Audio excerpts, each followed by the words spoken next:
You're watching Women of Strength TV with a purpose-driven woman who has a yearning deep in her soul to serve the world. Presented to you by Ange Wilcock, creator of Evolutionary Model of Well-Being, Mindfulness-Based Storytelling, and the Raw Woman Project, a businesswoman on a mission for every human on the earth to feel enough.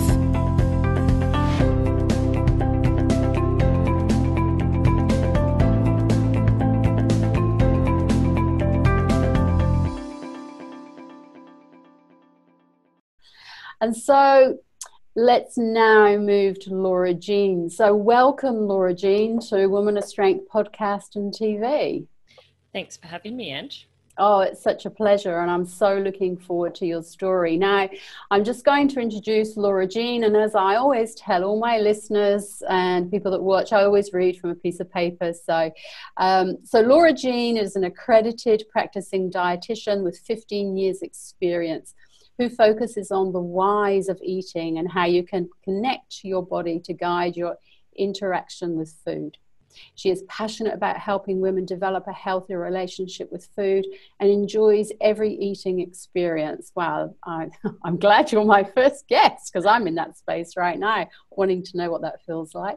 And she empowers you to reclaim your inbuilt ability to interact with food and become the expert in your own food journey.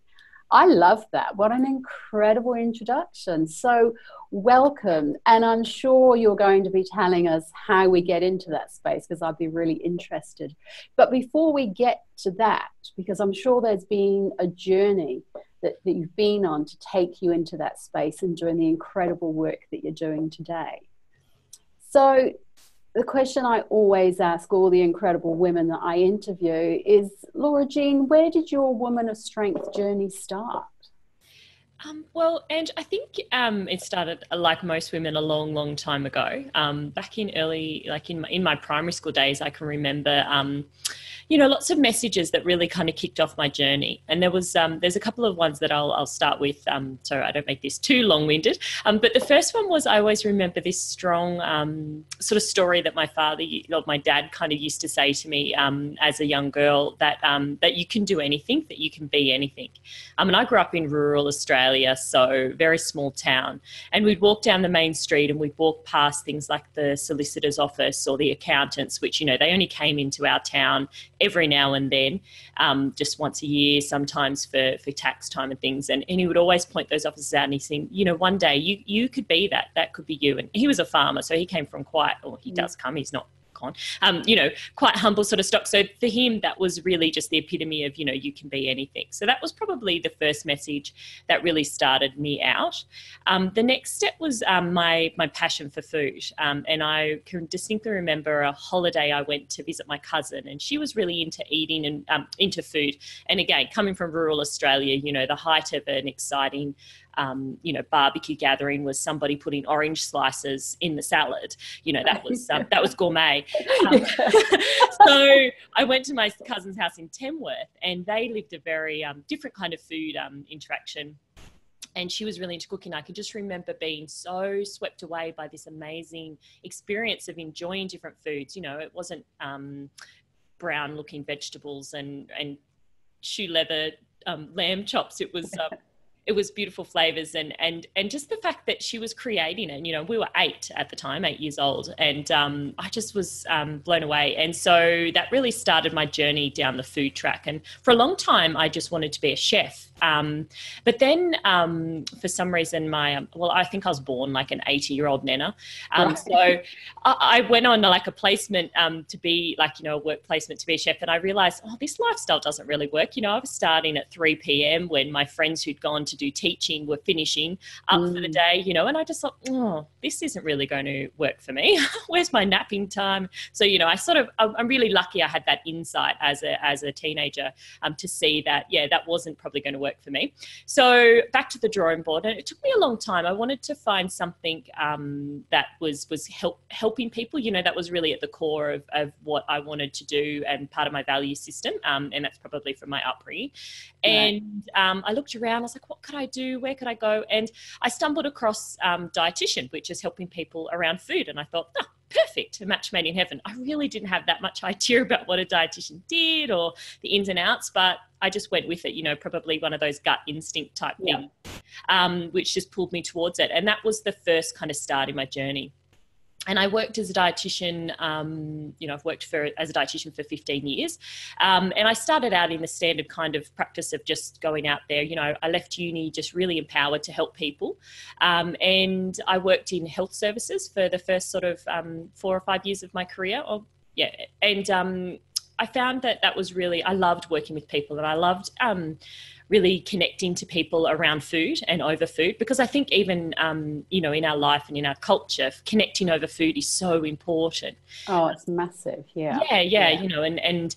So I really enjoyed that. So that sort of, I really found quite good. But there were a few elements of working as a dietitian that didn't quite gel with me. I sort of probably started challenging the status quo then around things like, a really strong focus on, I suppose, the dietitian as the expert and the client as the person coming in to have that education and information. And for me, that never really worked, because I always sort of thought, well, at the end of the day, the client's the one that has to go home. The person that is the one that has to go home and eat the food and make the decisions and do the shopping and do the cooking. And so for me, it was always about empowering them and connecting to them to find a way to help them to, one, find the priorities for them in their own health and in their own life, and then also to find strategies that would work for them. Not things I thought were a good idea, but things that were actually important to them, because it was their life they were going to live, when they stepped outside of my consulting room. So yeah, and that's so good to hear, because a lot of the time people go along to professionals for professional advice, and it tends to be all about the advice rather than about the person. So it's great that you put this person, center of all of that. So yeah, that's how people succeed, isn't it? When you're the center of something, rather than someone saying, well, this is my advice, you've got to carry it out. But if you're not able to do that, you're always setting someone up to fail. So I love that, that you had an experience of, oh no, I don't want to do it this way, I want to do it my way. So yeah, that's great to hear that. Yeah, and it is like you say, it's more the common thing that particularly in health, that the health professional is the expert, and but my belief and a big part of my, I suppose, one of the big kind of values that have underpinned this whole journey for me is the belief that everybody is the expert in their own experience and in their own health experience, particularly. Nobody knows your body better than you know your body. I can't know all of the experience and all of the values and everything, and I can get an inkling of that when I work with clients, and I try and make our time together reflect that. But at the end of the day, no one knows you better than you, and that's the position that I kind of work from. Yeah, perfect. And that's brilliant, because I just so connect to that, because I've tried many different methods. I don't want to call them diets, but I've tried many different methods of eating, and followed them religiously. And when I gave up all of that and said, actually, all I'm going to do is just listen to my body, because my body will tell me. My body will tell me if it likes dairy or wheat or fat or protein or carbohydrates, because it responds and it speaks to me. So I love that you do that too. We are the experts of our own bodies, and our body can talk to us. Yeah, and I love that, exactly what you said there, Ange, connecting to our body. And that is what my whole that's the position that I work from. And so that was sort of my journey I was going on. And then I really kind of came to that point of that, not only positioning the client as the expert, but actually getting them to really connect to their body. And over several years, then I sort of went out into private practice, and I was doing my own sort of thing, building my own business. And I really found that was such a useful tool. And when I worked with people from that angle of them actually knowing what their body knows, and just connecting to what the message is, it was always things like, people were saying things like, oh, why didn't anybody tell me this before? And it makes so much sense. And, for yourself, having gone through that journey, I'm sure you can relate, that feeling of freedom is how I kind of characterize it, that people get when they actually, not necessarily ignore everything, but sometimes that's good too. Ignore everything outside and just really focus inwards on what's my body telling me, because it is a really powerful tool, particularly in our health and in our ability to interact with food in a way that really works for our individual kind of circumstance and our body. Yeah, absolutely. So on that journey of, where you've got to today in terms of your own private practice and what you're doing, what were the challenges? Because when we make a decision to go against the societal norms, a dietitian or a health, the medical model will tell us to do things in a particular way, and we go, and you're going, well, actually, no, because you are the expert of yourself. Your body can speak to you and inform you. What were those challenges along that path? Because I'm assuming there would have been many. I mean, I know my own journey when I just went, actually, I'm not going to follow the norm anymore. I've trained in all these different modalities, but actually the person is the expert in their own space. There have been major challenges around that professionally and personally. So share with us your challenges, because I'm sure there are some, and some amazing gems in that journey too. Yeah, I think two things probably stand out. One, from a personal level, challenging. So, as many of your listeners, and I'm sure you can relate, I was brought up to be a good girl, to follow the rules, to do the right thing, and then to step outside of that, but still obviously, always for me, because I'm really, it's important in my practice, always practicing from an ethical point of view, not doing things that aren't ethical, but doing things that other people, I suppose, that wasn't how I was taught exactly to work with clients, that wasn't, that. So, but for me, I think the awareness that how we are working as health professionals and how dietitians, and other health professionals, it's not helping, it's not actually empowering clients and individuals. And for me, that became the more important overriding value.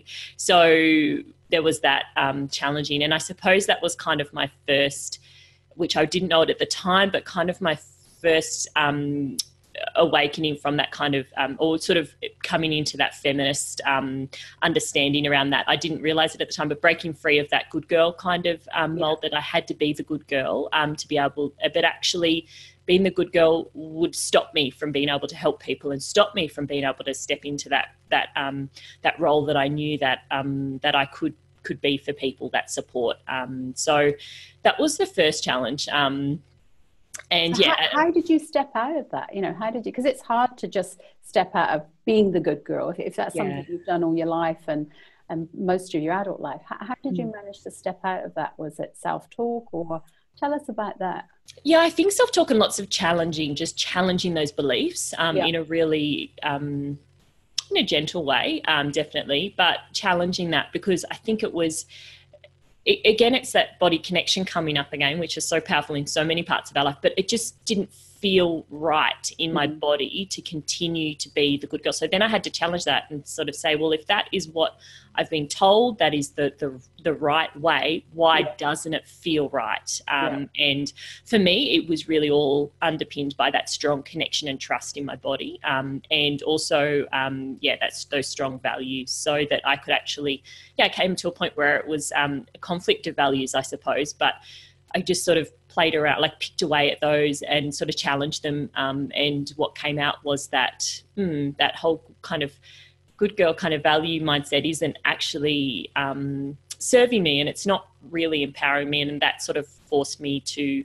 look at that belief system. And I mean, I know why it was there, and why it was instilled in me, but that it wasn't serving me anymore. And it wasn't going to serve me to help continue to help clients if I felt I was restricted, and that I, got to a point where actually practicing in that way of trying to tell them what to do and things was becoming, that was the uncomfortable, really unethical way to go forward for me. So, I suppose it's clearness on values and really challenging beliefs, and just, recognizing that they've always, that no belief is bad, that it probably served a purpose, being kind around that, but also just challenging. And it wasn't like that I just sort of steamrolled ahead with it, but I think the more I worked with clients and the more I saw the more positive outcomes and the more positive connection to clients when I acted from that point of view of what felt like that gut instinct for me, the right way to go versus what I was kind of told to do, that really kind of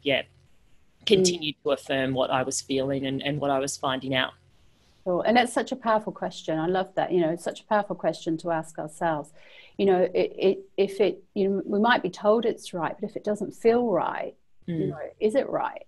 Yeah. Yeah, because it is about how we feel, isn't it? You know, I think we've grown up in a society where it's, you know, it's not about feeling, it's about doing, it's about action. It's all woo-woo when you start asking yourself, well, how do I feel? But it's not, because when you really do step into that space of this feels uncomfortable or this feels amazing, you really do get to align with yourself and your true values, like you said, you know, your core values, because your core values come from your being as opposed to your doing, if that makes sense.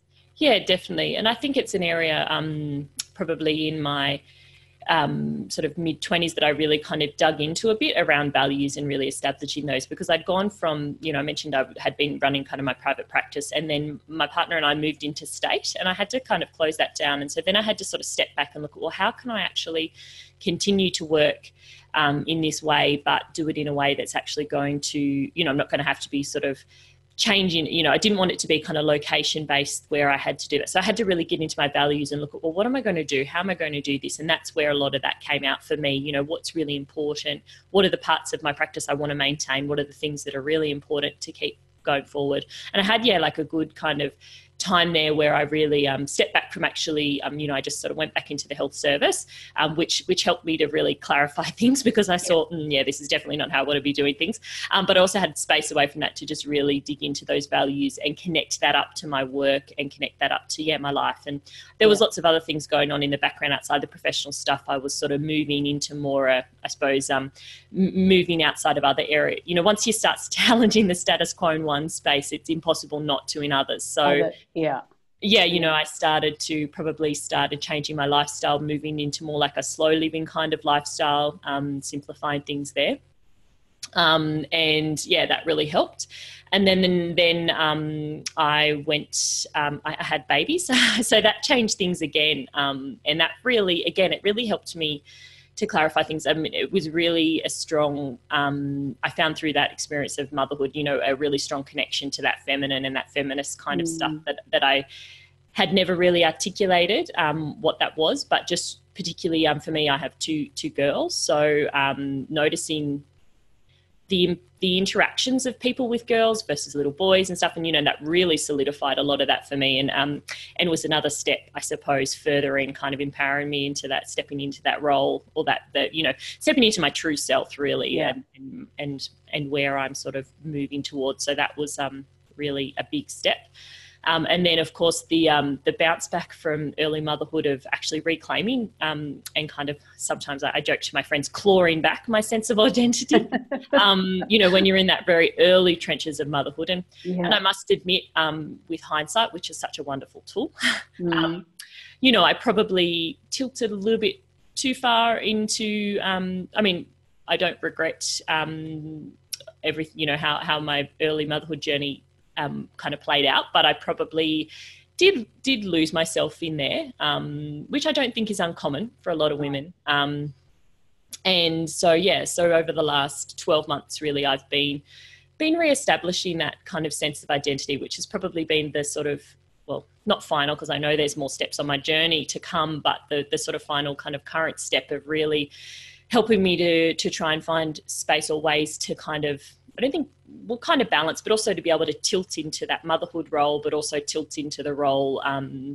of myself, and what I feel like I have to give to people around their journey around food and their connection to their self, and in that space as well. So that's where I'm at the moment, sort of finding that tilt. And so this year I started back into business, because when I had my girls, I really wanted to focus on that part of my life. And so I sort of put my working stuff on the back burner for a little while. And so this year I've sort of moved back into that, but of course finding that flexibility. So I'm working on sort of, working with people more on the online space as opposed to sort of face-to-face. So that's another challenge to the status quo in my health professional area as well, because that's something that's really different. But for me, I know that I can reach more people and spread that kind of message, which I'm really passionate about. In a bigger way than just, you know, sitting in a clinic in a space. It also it is going to allow me to actually work in this way that I know does work, as opposed to being boxed into that kind of traditional health professional role. So that's been kind of what I've been doing in my challenges this year. And the big challenge right now is finding that balance between between being a mother but being myself as well, and connecting that, which is clearly important for me in my own health and self-care, but also really important as a model for my girls as well, that they can not have it all, because I think that's a bit of a lie, but that they can be themselves while also being a mother, being a wife, being a friend. But there's so many parts of us. We're pretty complex, and that we can find our strength within all of those roles, I suppose. Yeah. I mean, I love, there's two things that I loved what you said there in telling that part of your story, is that you felt it didn't feel right to do what you were doing within the health profession, and so you made a decision to do something different and then moved into the bigger city. But you went back to that health profession. It's like testing it out, because that's what we do, isn't it? And it's the most natural thing in the world. And I think, a lot of women out there that are in business or thinking about going into business, we see so much out there on the internet, and how other women, you've just made it, you go with your intuition, you just feel guided by your intuition. But I think what they do is they miss that part of the story to help other women connect that, you do feel it, you do sense it, you go with your gut feeling, intuition, guidance, whatever you want to call it. But majority of women will also tell you, but I needed to go back just to check it out. And that's what you did. I mean, I've done the same too. You went back to that health model and checked it out, and it was like, no, this isn't right. My intuition and my gut is right. And so that sort of propels you then. And then the second thing that I loved what you said is, being that parent, being that mother, and losing yourself. Because sometimes I challenge that, because sometimes I think we don't always lose ourselves. We just find another part of ourselves that we didn't know existed. Because if we haven't had children, we don't know how we're going to be, how that's going to feel. So there's another aspect of ourselves that we're exploring. And I do hear a lot of women say, I felt like I lost myself. But I always sense, well, for me, it's always about, but you also found a part of yourself that you didn't know existed before. So I love that you shared that as well. So cool. And that online space. Like you said, when we're in that online space, it is about credibility, because people are online. What does that mean? Are you an expert in your field? Are you a specialist? And that's what I love about doing this, because we are experts in our field. We are specialists, because we don't just go out there, like you said, we're ethical in our practice. We are I'm a health professional too, but we are ethical in our practice, but we're probably more ethical than a lot of people that are still practicing under the medical models, because we're actually driven by what feels right. And our clients are telling us that, and we're using that client feedback, to be better and show up better and offer more. So, there's some real key things that you've shared with us. So I love that. So thank you. Yeah, no, that's great, Ange. And I think you're right there that, that when we step outside of that normal or the sort of standard health professional practice space, we can be more ethical. Unfortunately, I think there's just a lot of lip service, given to things like evidence-based practice and client-centered care. Yeah. But when you're actually moving into that online space or in your own practice, you can actually set those rules, and you can actually act on them, as opposed to just having them in some overarching policy that nobody ever actually looks at, that just looks good, and I think that's the difference. And thank you for that point around the losing myself. And I think that's a better way of thinking it, in that I think that you need to, it's almost like, to be a bit kind of corny, like the caterpillar going into the cocoon, coming out the other side as the butterfly, and that you do, it's like you bring in all of that experience of who you were before being a mum, and then it's almost like this wrestle to try and find, well, what parts of those do I want to take forward with me, because I can't take it all, because now there's this other new bit of me that has to come too, and so then it's coming out that other side. But being both that kind of bringing both those sides of yourself together. So that's probably better. I need to think of a different word than losing, because although I think that's what it feels like at the time, and it's not until you get out to this other point that you can look back and go, that wasn't exactly losing myself, but it is definitely how I felt in those trenches of motherhood. And, and like I said, I do joke, but there is a bit of an element of truth to that feeling of kind of clawing my way back out, clawing back. And it does feel like me. that. Yeah, absolutely. Yeah. So I've got a question for you. So one of the questions I always ask my guest is, if, what would you tell your 16-year-old self now? So this incredible journey that you've been on, it's been a learning experience for you. You've trusted your intuition. You've trusted your gut. You've got two daughters, two beautiful daughters. So what would you be saying to your 16-year-old self now with all what you've learned? I think just to trust yourself, and don't be afraid to be different and to challenge things. I kind of wrestled with that as a teenager, and there was lots of, in certain elements, kind of conforming to what was kind of normal or seen as normal, or the cultural norm around me. So yeah, I think that's what I would tell myself. I mean, I think I did reasonably well in the trusting myself thing, but I've just sort of emphasized that to myself. But also, don't be afraid to be a bit different, to challenge things, and it's okay if you don't, have it all figured out. Yeah, cool. That's so true. Yeah. Because otherwise it's immense pressure we put on ourselves, isn't it? If we think, we need to have it all figured out. Because then we stop being, don't we? Then when we think we've got it figured out, we start doing, and then it doesn't feel right. So that's a great piece of advice. Yeah, and I think that's where lots of people get stuck. And I know you mentioned it before, when we don't stop and just think about what we're doing or challenge. And that's probably, for me, something that I've done in different parts of my life when things just haven't felt right, and it's been such a useful thing to do. Cool. And the second question is one gem that you can leave our guests, one absolute gem that's really served you.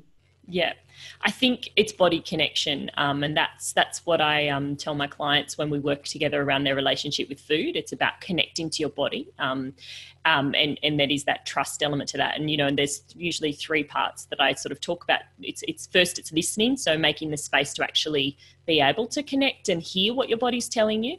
And then it's building trust in that. So trusting the messages that your body is sending you. And sometimes that'll be that challenging those other beliefs and those other thoughts that might be trying to interfere with that. And then the third part being honouring those messages and that information, and honouring and respecting yourself around that you are the expert, and that nobody does you better than you. And to keep building that trust, and not letting other people or experiences undermine that, so that you can build that connection to your body and truly be the expert. Feel that you are the expert that you are, because everyone is already the expert in themselves, but a lot of people don't trust that or don't have confidence in being that expert. I'm sure as women, there's lots of women out there still operating under that good girl kind of mentality. Which is so normal, and it is hard to break out of. But I think it all comes back to that connection, because the stronger you connect to your body, when you get to those points where those values kind of collide, and particularly around food, where your body's telling you messages, but perhaps the culture and the way and maybe the diet plan or the food ideas are telling you something different, that you can actually navigate that without feeling like a crazy person around eating. So actually connecting to your body is really the key. Cool. And a great message, like you said, you are the expert of your own body. So fantastic. Yes, and we're born with that. We're born with that ability to connect to our body and to be the expert. And unfortunately, it's just lots of the messages and experiences that undermine that. And it's not for women to feel like, they're failing at yet another thing. It's just recognizing that there's things that have kind of gotten in the way of that connection, but your body still wants to talk, and it's just opening that conversation up again. Perfect. Now, where do we find you? How can women connect with you and work with you? Or do you have any resources, any free resources or anything like that? So you can find me. I'm Eat With Awareness is my sort of my program kind of name. And you can find me on Facebook, Instagram, and online, eatwithawareness.com. And if people go to eatwithawareness.com /4 the word, so 4 steps, you can download a free workbook, which is sort of 4 steps to get started on building that connection to your body. So that's just something people can grab and have a look at. And if that resonates, then they can reach out for more info. But yeah, if you want to kind of get a bit of a feel, on Facebook or Instagram, you can follow along. I post pretty regularly around just things around my approach and ways to slightly start challenging those outside voices or those outside influences and really building that connection to your body. And that's pretty much the direction I operate from. So Eat with Awareness is my and I'll put all those links. All those links will be at the bottom of the podcast and the Women's Strength TV. So I guess we'll be able to find them. Yeah, well, I want to thank you so much. It's been a really interesting conversation, and I've loved it. And it's, and the key message I think for all women out there is just trust yourself. Yeah. And if you need to go and test it out, that's what I loved about what you said. If you need to go and test it out to see if it's true, do it. I think we're in this industry of personal growth where it's creating another belief system, and women are going, well, this must be true. I have to feel all the time and have to go with that. And if I test it out, I'm not trusting myself. But actually, I just say, sorry, I'm going to swear now, but it's just bullshit. Don't believe that. We all do that. If you speak to authentic women like ourselves, that's what we do. We trust our gut, but then we go, I just want to test it. And that's what you do. That's what I've done. And that's what millions of other women out there do. So thank you for sharing that, because that is such a gem. And it's really giving women permission, because sometimes we do need that permission, don't we, to go. Yeah. Oh, so brilliant. So thank you so much. I've loved it. First interview of season 2. How phenomenal this has been. So yeah, thank you so much. Thanks, Ange. Thanks for having me, and thanks to your listeners.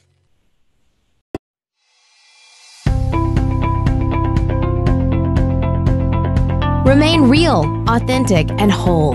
Be yourself and continue to follow your dreams. Thank you so much for watching, and we'll catch you next time on Woman of Strength TV.